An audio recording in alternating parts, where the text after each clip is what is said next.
எல்லாருக்கும் வணக்கம். நான் உங்க ஆர்ட்ஃபுல் ஆர்ட்ஸ் அபி. இன்னைக்கு இந்த தேங்காய் நார்ல இருந்து சூப்பரான ஒரு கிராஃப்ட் ஐடியா உங்களுக்கு யூஸ்ஃபுல்லா நம்ம இன்னைக்கு பண்ண போறோம்.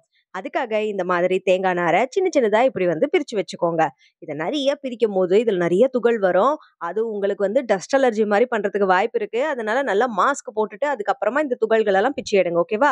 பிச்சு எடுத்ததுக்கு அப்புறமா அந்த துகள்கள தனியா வச்சிருக்கேன். அத வச்சு நான் பியூட்டிஃபுல்லான கிராஃப்ட்ஸ்லாம் பண்ணியிருக்கேன். அது கூட நம்ம ஆர்ட்ஃபுல் ஆர்ட்ஸ் அபி சேனல்ல வீடியோ செக்ஷன்ல வந்து பாருங்க. இப்ப இந்த மாதிரி ஒரு கார்ட்போர்ட்ல இந்த மாதிரி நம்ம கம் அப்ளை பண்ணிட்டு அதுல இந்த பிச்சு வச்சிருக்க நார் எல்லாத்தையுமே இந்த மாதிரி நம்ம ஒட்டுறோம். இதுக்காக நான் இன்னைக்கு ஃபெவிபாண்ட் யூஸ் பண்ணல. இந்த இடத்துல நம்ம இந்த மாதிரி ஃபேப்ரிக் க்ளூ இல்லன்னா பிவிஏ க்ளூ தான் அப்ளை பண்ணணும்.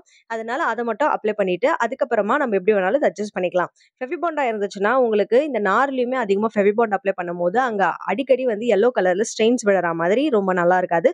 சோ அதுக்கு பதிலா நம்ம இந்த மாதிரி க்ளூ அப்ளை பண்ணிட்டு ஃபுல்லா இந்த கார்ட்போர்ட்ல இந்த மாதிரி நம்ம ஒட்டிடுறோம். ஒட்டுனதுக்கு அப்புறமா இது காயறதுக்கு எப்படியும் ஒரு 1/2 மணி நேரம் ஆகும். ஸோ நெக்ஸ்ட் வந்து இந்த மாதிரி ஒரு ப்ரவுன் பேக் எடுத்துடலாம். இந்த ப்ரவுன் பேக்க நம்ம பிச்சு எடுத்துட்டு, இதுல வந்து சூப்பரான ஒரு விஷயம் பண்ண போறோம். அது என்னன்னு பார்க்கறதுக்கு முன்னாடி நம்ம இன்னொரு விஷயம், இது காய வைக்கும் பொழுது நீங்க ஒரு பேப்பர் வெயிட் இல்லன்னா வந்து ஒரு புக்கு இந்த மாரி ஏதாவது ஒண்ணுத்துக்கு கீழ இந்த தேங்காய் நார வந்து நீங்க வச்சுருங்க. ஸோ தட் காய்ஞ்சிட்டே இருக்கும்போது நல்ல உங்களுக்கு சூப்பரா இது வந்து பைண்ட் ஆயிடும் அதோட சேர்ந்து. அதுக்கப்புறம் ஃப்ளாட்டாவும் இருக்கும். ஓகேவா? அந்த சர்ஃபேஸ். இப்போ இந்த ப்ரவுன் பேக்க வந்து நம்ம கட் பண்ணி எடுத்தாச்சு. இதுல இந்த மாதிரி ஒரு சர்க்கிள நம்ம வரைஞ்சிடுறோம். இந்த சர்க்கிள வரைஞ்சதுக்கு அப்புறமா, இத வந்து நம்ம என்ன பண்ண போறோம்னா, ஸ்பைரலா கட் பண்ண போறோம். ஸோ இந்த சர்க்கிள எடுத்துட்டு, இதுல வந்து நான் கட் பண்ற மாதிரியே நீங்களும் வந்து ஸ்பைரலா இப்படி சிசர் யூஸ் பண்ணி கட் பண்ணிடுங்க. ஸோ இப்படி கட் பண்ணதுக்கு அப்புறமா, இதுல நம்ம வந்து ஃப்ளார் பண்ண போறோம். யூசுவலா இந்த மாதிரி ஸ்பைரலா கட் பண்ணிட்டு, ரோஸ் பண்ணுவாங்க. அந்த ரோஸ தான் வந்து நம்ம இன்னைக்கு பண்ண போறோம். ஸோ அதுக்காக இந்த மாரி ஸ்பைரலா கட் பண்ணும்பொழுது, ஈக்குவலா நீங்க கட் பண்ணிக்கோங்க. ஸ்டார்ட்டிங்ல கம்மியா வந்து ஆரம்பிச்சு, அதுக்கப்புறமா இந்த மாதிரி நம்ம ஈக்குவலா கட் பண்ணா தான் அந்த ரோஸோடைய அந்த ஷேப் நல்லா வரும். ஸோ அத மட்டும் நீங்க பார்த்துக்கோங்க. இல்லன்னா வரைஞ்சுட்டு அதுக்கப்புறம் கூட நீங்க வந்து கட் பண்ணிக்கோங்க. ஸ்பைரலா வரைஞ்சுட்டு, அதுக்கப்புறமா இது இந்த மாதிரி வந்து நம்ம சுருட்டணும். ஸோ இந்த மாதிரி வந்து ஃபுல்லா நம்ம இத ரோல் பண்ணும்பொழுது, அழகான ஒரு ரோஸ் கிடைச்சிரும். சுருட்டுனதுக்கு அப்புறம் நீங்க அப்படியே வந்து இதோட பேஸ்ல வந்து நம்ம முடியுது பார்த்தீங்களா? அந்த இடத்துல வந்து இத வந்து கம் போட்டு அப்ளை பண்ணி அப்படியே வந்து ஒட்டலாம். அதோ பாருங்க இந்த பேஸ் இருக்கும் உங்களுக்கு ஃபைனலா. ஸோ அதுல வந்து லைட்டா அப்படியே வந்து இந்த சுருள விட்டுறணும். நம்ம இந்த பட்டாசு ரோல் டேப்லாம் இருக்கு இல்லையா? அதெல்லாம் சுருட்டுட்டு அப்படியே விட்டா கொஞ்சம் மாரி லூஸ் ஆகும் பாருங்க. அந்த லூசன் ஆனதுக்கு அப்புறம் அதுல கம் போட்டு இந்த மாரி ஒட்டிட்டீங்கன்னா, இந்த மாதிரி அந்த ப்ரவுன் பேக் பேப்பர்ல இருந்து ரோசஸ் ரெடி. அடுத்து இந்த மாதிரி ஒரு ரெட் கலர் பேப்பர் எடுத்துக்கோங்க. என்ட்ட ரெட் கலர் பேப்பர் இல்லாததுனால இந்த மாரி காரிகேட்டட் ஷீட் எடுத்திருக்கேன். ஸோ இந்த காரிகேட்டட் ஷீட்ல வந்து நான் என்ன பண்ணியிருக்கேன்னா, இன்னும் ஒரு பெரிய சர்க்கிள் போட்டுடுறேன். இந்த சர்க்கிள்ல இருந்து மறுபடியும் ஸ்பைரலா கட் பண்றேன். இந்த ஸ்பைரல் கட் பண்ண வராதவங்க, ஃபர்ஸ்ட் டைம் பண்றவங்க, தயவு செய்து ஸ்பைரல் ஷேப்ப முதல்ல பென்னுல வரைஞ்சுக்கோங்க. அதே மாரி பென்னுல வரையும்போது பிளாக் கலர் பென்ல வரையாதீங்க. ரெட் கலர் பென்னுலயே வரைங்க. ஓகேவா? கொஞ்சம் டார்க்கா தெரிஞ்சா போதும். ஏன்னா, ஃபைனல் நம்ம கட் பண்ணும்போது நமக்கு அந்த பிளாக் ஸ்டெயின் வந்து இந்த ரோஸ்ல தெரிய ஆரம்பிச்சுரும். ஸோ அது வராம இருக்கிறதுக்காக ரெட் கலர் பென்ல அழகா வந்து இத ஃபுல்லா நம்ம வரைஞ்சு ஸ்பைரல் பண்ணிட்டு, அத கட் பண்ணிட்டு, அதுக்கப்புறமா இந்த மாரி ரோல் பண்ணணும். சென்டர்ல ஒரு சின்னதா சர்க்கிள் மாரி தெரியுது பார்த்தீங்களா? அந்த இடத்துல நீங்க கம் போட்டு ஒட்டிடலாம். இது காரிகேட்டட் ஷீட் அப்படின்றதுனால நமக்கு கம் போட்டு இத ஒட்டும் பொழுது, ஒரு 1/2 மணி நேரம் கையிலேயே இத புடிச்சிட்டு இருக்கணும். அப்படி இல்லாம ஃபெவிபாண்ட வந்து அப்ளை பண்ணிட்டீங்கன்னா, ஒரு 2 டூ 3 மினிட்ஸ்லயே இது காய்ஞ்சிரும். ஸோ காய்ஞ்ச உடனே டக்குனு நீங்க இதுல ஒட்டிடலாம். ஸோ இந்த காரிகேட்டட் ஷீட்லாம் வந்து நமக்கு ஸ்டேஷனரி கடையில கிடைக்கும். அங்க போயிட்டு நீங்க ₹20 குடுத்து வாங்கிக்கலாம். இல்லன்னா வந்து நான் வந்து சொன்ன மாதிரியே ரெட் கலர் பேப்பர் என்கிட்ட இல்ல. அதனால ரெட் கலர் A4 ஷீட் இல்லாததுனால நான் இந்த மாதிரி பண்ணியிருக்கேன். So red colour A4 sheet இருக்கவங்க தாராளமா நீங்க ரெட் கலர்லயே பண்ணிக்கோங்க. இல்லன்னா வந்து வேற ஏதாவது விஷயம் உங்ககிட்ட இருந்தாலும் அதையும் நீங்க பண்ணிக்கலாம். பட் ரெட்ல இருந்தா ஓகே. ஸோ நெக்ஸ்ட் வந்து இந்த ரோசஸ் எல்லாம் ஒயிட் பேப்பர்லயும் ஒண்ணு பண்ணி ரெடி பண்ணி எடுத்து வச்சுட்டேன். அடுத்து இந்த சைட்ல தேவையில்லாம இருக்கிற இந்த தேங்காய் நார் எல்லாத்தையுமே நான் கட் பண்ணிக்கிறேன். இப்போ இது பார்த்தீங்கன்னா, நமக்கு வந்து நான் வந்து இது மேல புக் 2 வச்சுட்டேன். ஸோ அந்த வெயிட்ல அழகா வந்து ஸ்டிஃப்பா இது ஃப்ளாட் ஆயிடுச்சு. ஸோ நெக்ஸ்ட் வந்து இந்த சைட்ல இருக்கிற இந்த தேங்காய் நார்லாம் இப்ப நம்ம கட் பண்ணிடலாம். நல்லா காய்ஞ்சிருச்சு. ஒரு 1/2 அன் ஹவர்லேருந்து 1 ஹவர் எடுத்துக்கும் இது காயறதுக்கு. அதுக்கு மட்டும் அந்த டைம் குடுத்துருங்க. ஸோ நெக்ஸ்ட் வந்து பார்த்தீங்கன்னா, இதுல நம்ம இந்த மாதிரி வந்து ஃப்ரேம் பண்றதுக்காக ஸ்கேல் யூஸ் பண்ணி இந்த மாதிரி வந்து எடுத்துக்கிறோம். ஒண்ணொண்ணும் பார்த்தீங்கன்னா 1.5 சென்டிமீட்டர். ஸோ 1.5 சென்டிமீட்டருக்கு 2 இந்த மாதிரி ஃப்ரேமுக்கு நம்ம எடுத்துக்கிறோம். ஸோ ஃப்ரேமுடைய திக்னெஸ் அண்ட் தின் இதெல்லாமே வந்து உங்களுடைய விருப்பத்த பொறுத்து. ஸோ இப்ப நம்ம இந்த இடத்துல ஃபெவிபாண்ட் யூஸ் பண்ணி நல்லா ஸ்டிஃப்பா, நல்லா ஸ்ட்ராங்கா ஒட்டுறதுக்காக இந்த மாதிரி ஃபெவிபாண்ட் அப்ளை பண்ணிட்டு, இதுக்கு பின்னாடியும் இந்த ஃப்ரேம்க்கு பின்னாடி நம்ம ப்ரிப்பேர் பண்ணதுலயும் இந்த மாதிரி நம்ம ஃபெவிபாண்ட அப்ளை பண்ணிடுறோம். இது 2த்தையும் ஒரு 5லிருந்து 10 நிமிஷம் காய வச்சுட்டு, நம்ம ப்ரிப்பேர் பண்ணியிருக்க அந்த கோகனட் ஸ்கொயர் இது இருக்கு இல்லையா? இதுல வந்து நம்ம அழகா இந்த ஃப்ரேம இப்போ அட்டாச் பண்ணிடுறோம்.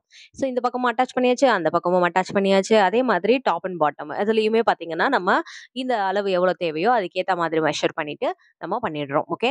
ஸோ இது எல்லாத்துக்குமே நான் ஃபெவிபாண்ட் யூஸ் பண்றேன். ஏன்னா இது எல்லாமே ஸ்டிஃப்பா நமக்கு டக்கு டக்குன்னு முடியணும். அதுக்காக கம்ல அப்ளை பண்ணோம்னா இதுல பிரஷர் குடுக்க நம்மளால முடியாது. ஸோ கார்ட்போர்ட் அதெல்லாம் வரும்போது கண்டிப்பா B7000 ஆர் ஃபெவிபாண்ட் எடுத்துக்கோங்க. பட் பேப்பர்லாம் யூஸ் பண்ணும்போது தாராளமா பிவிசி மட்டும், அதாவது பிவிஏ க்ளூஸ் மட்டும் அப்ளை பண்ணுங்க. அந்த இடத்துல ஃபெவிபாண்ட்லாம் அனாவசியம். ஓகேவா? ஸோ நெக்ஸ்ட் வந்து பார்த்தீங்கன்னா, இந்த மாரி ஃப்ரேம்ல எக்ஸ்ட்ரா இருக்கிற எல்லாத்தையுமே நான் வந்து கட் பண்ணிடுறேன். ஸோ கட் பண்ணதுக்கு அப்புறமா நெக்ஸ்ட் நம்ம முக்கியமா பண்ண வேண்டியது மறுபடியும் ஃபெவிபாண்ட் அப்ளை பண்ண போறோம். அது எங்கன்னா சென்டர்ல. சென்டர்ல எப்படி அப்ளை பண்ண போறோம்னா, எஸ் ஷேப்புக்கு ஒரு மாரி வளைவா வரா மாரி இதோ பாருங்க. நான் எப்படி அப்ளை பண்றேன். அதே மாரி அப்ளை பண்ணிட்டு, இந்த ஒவ்வொரு ரோஸுக்கும் பின்னாடி நம்ம என்ன பண்றோம்னா, ஃபெவிபாண்ட அப்ளை பண்ணிடுறோம். ஸோ இந்த இடத்துலலாம் ஃபெவிபாண்ட தான் நீங்க யூஸ் பண்ணணும். இந்த இடத்துலலாம் நீங்க கம் யூஸ் பண்ணினீங்கன்னா, இங்கேயும் கம் யூஸ் பண்ணலாம். பட் அது காஞ்சு அந்த ஸ்டெயின்லாம் போறதுக்கு உங்களுக்கு 1 ஹவர் ஆயிடும். பட் ஃபெவிபாண்ட்ன்னு வரும்பொழுது ஒரு 10 மினிட்ஸ்லயே முடிஞ்சிரும். ஸோ இந்த மாதிரி வந்து கம்ப்ளீட்டா நம்ம எல்லா ரோஸுக்கும் பின்னாடி ஃபெவிபாண்ட அப்ளை பண்ணிடுறோம். ஸோ அப்ளை பண்ணதுக்கு அப்புறமா ஒரு கொஞ்ச நேரம் கழிச்சு நம்ம இந்த மாரி இந்த ரோஸ எடுத்து அழகா அப்படி இல்ல அந்த எஸ் ஷேப்புக்கே ஒரு வளைவா இருக்கு இல்லையா? வேவ் லென்த் ஃபார்மேட்டுக்கு ஃபர்ஸ்ட் இந்த ரெட் ரோசஸ் எல்லாத்தையுமே அழகா அலைன் பண்ணி ஒட்டிடுறோம். ஸோ டிஃப்ரெண்ட் சைஸ்ல இந்த ரோசஸ் பண்ணியிருக்கேன். ஸோ சர்க்கிள் வச்சு தான் உங்களுக்கு ரோஸோட சைஸ் சின்னதாகிறதும் பெருசாகிறதும் டிட்டர்மைன் ஆகும். ஸோ அதுக்கேத்த மாதிரி சின்ன சர்க்கிள் போட்டீங்கன்னா சின்ன ரோஸ், பெரிய சர்க்கிள் போட்டீங்கன்னா பெரிய ரோஸ். ஸோ நெக்ஸ்ட் எல்லா ரோஸையும் இதுல அழகா கியூட்டா அசெம்பிள் பண்ணும்போது ஒரு ஹாப்பினஸ் இருக்கும் பாருங்க. இதெல்லாம் பண்ணும்போது கொஞ்சம் அப்படியே வந்து நம்ம பண்ணிட்டே இருப்போம் இல்லையா பேட்டர்ன்ல. அதுக்கப்புறமா அதை அசெம்பிள் பண்ணும்போது வாவ் அப்படின்னு இருக்கும் ஸ்டிக் பண்ணும்பொழுது. ஸோ இந்த ரோஸ்லாம் பார்த்தீங்கன்னா எந்தெந்த இடத்துல வச்சு அழகா இருக்குமோ அதுக்கேற்ற மாதிரி அசெம்பிள் பண்ணிட்டு இன்னும் குட்டி குட்டியா டைனியாவும் இதே மாதிரியே நான் பண்ணி எடுத்திருக்கேன். ஏன்னா இதுக்கு வந்து இன்னும் ஒரு டீட்டெயிலிங் கொடுத்தோம்னா அவ்வளோ அழகா இருக்கும் பார்க்கறதுக்கு. அதனால குட்டி குட்டி ரோசஸ் எல்லாத்தையுமே எல்லா சைட்ஸ்லுமே இந்த மாதிரி இதுக்கு நம்ம அரேஞ்ச் பண்ணி இப்படி வச்சுட்டோம் அப்படின்னா நமக்கு கியூட்டான ஒரு ஹோம் டெக்கர், அதுவும் தேங்காய் நாரிலிருந்து கிடைச்சிடும். இது கண்டிப்பா ஒரு சூப்பர் ஷோ பீஸா இருக்கும் உங்க வீட்ல மாட்டும் பொழுது. ஸோ நெக்ஸ்ட் பார்த்தீங்கன்னா, இந்த ரோசஸ் எல்லாத்தையுமே நம்ம ஸ்டிக் பண்ணிட்டோம் அப்படின்னா, இதெல்லாம் வந்து செக் பண்ணிக்கோங்க. ஒரு வாட்டி இப்படி வருதா, கழண்டு வருதா அப்படின்ற மாரி செக் பண்ணிக்கோங்க. அது மட்டும் செக் பண்ணதுக்கு அப்புறமா ஒவ்வொரு ரோஸுக்கும் சென்டர்ல எய்தர் ஏதாவது ஒரு ஸ்டோன் இல்லன்னா பெர்ல் வந்து இந்த மாதிரி கம் அப்ளை பண்ணிட்டு நீங்க அப்ளை பண்ணிடலாம்.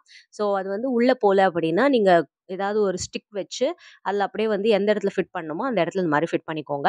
ஸோ கியூட்டான இந்த ஹோம் டெக்கர் பீஸ் இப்போ ரெடி. இது உங்க வாசல் என்ட்ரன்ஸ்ல வெல்கம்ன்ற போர்ட் போட்டு நீங்க மாட்டலாம். இல்ல வீட்ல எங்க வேணாலும், பெட்ரூம்ல எங்க வேணாலும் நீங்க இத மாட்டலாம். அடிஷனலா இதுக்கு வார்னிஷிங் கோட்டும் குடுக்கலாம். இப்ப இந்த ஃப்ரேம் பார்த்தீங்கன்னா, அப்படியே ப்ரவுன் கலர்ல இருக்கு. அடுத்து நான் இத என்ன பண்ண போறேன்னா, ஃப்ரேம் மாத்துனா இதோட அழகு எப்படி இருக்குன்னு பார்க்க போறேன்.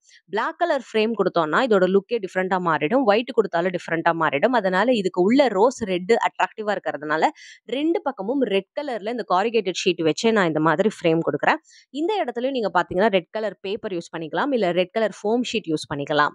ஸோ இந்த மாதிரி வந்து 2 பக்கமும் ஒட்டுறேன். ஏன் மேலேயும் கீழயும் ஒட்டல அப்படின்னா, கம்ப்ளீட்டா ரெட்டா வரும்போது ஃப்ரேம் டாமினேட் பண்ணிடும். உள்ள இருக்கிற ஆர்ட் வந்து நமக்கு கிளியரா இருக்காது. ஸோ அந்த ஒரு விஷயத்துக்காக 2 பக்கம் மட்டும் குடுத்தா, இது டிஃபரெண்டான ஒரு லுக்ல வீட்ட அழகா அலங்காரம் பண்ணி வைக்கிறதுக்கு நமக்கு ஒரு பெஸ்ட் ஆப்ஷன். ஸோ வேஸ்ட்டா போற தேங்காய் நார் தானேன்னு தேங்காய உடைக்கும்போது குடுமிய தூக்கி போடாம, குடுமிய மட்டும் நீங்க ஒரு 4, 5 வாட்டி எடுத்து வச்சாலே பண்ணிடலாம் இந்த ஈஸியான கிராஃப்ட். எவ்ளோ அழகா இருக்கு இல்லையா இது பார்க்கறதுக்கே? உங்களுக்கு கிராஃப்ட் பண்ணலாம் பொறுமை இருக்கா? பிடிக்குமா? அப்படின்றத கமெண்ட் பாக்ஸ்ல மறக்காம சொல்லுங்க. ஸோ டஃப்பான கிராஃப்ட் பண்ணுவீங்களா? இல்ல சிம்பிளான கிராஃப்ட்லாம் பண்ணுவீங்களா? எது உங்களுடைய சாய்ஸ் அப்படின்றதையும் சொல்லுங்க. இந்த அழகான home decor from coconut square உங்களுக்கு பிடிச்சிருந்ததுன்னா இந்த வீடியோவ லைக் பண்ணுங்க. நம்ம ஆர்ட்ஃபுல் ஆர்ட்ஸ் சேனலை சப்ஸ்கிரைப் பண்ணுங்க. கிராஃப்ட் பண்ணுங்க. ஹேப்பியா இருங்க. Tata and bye by.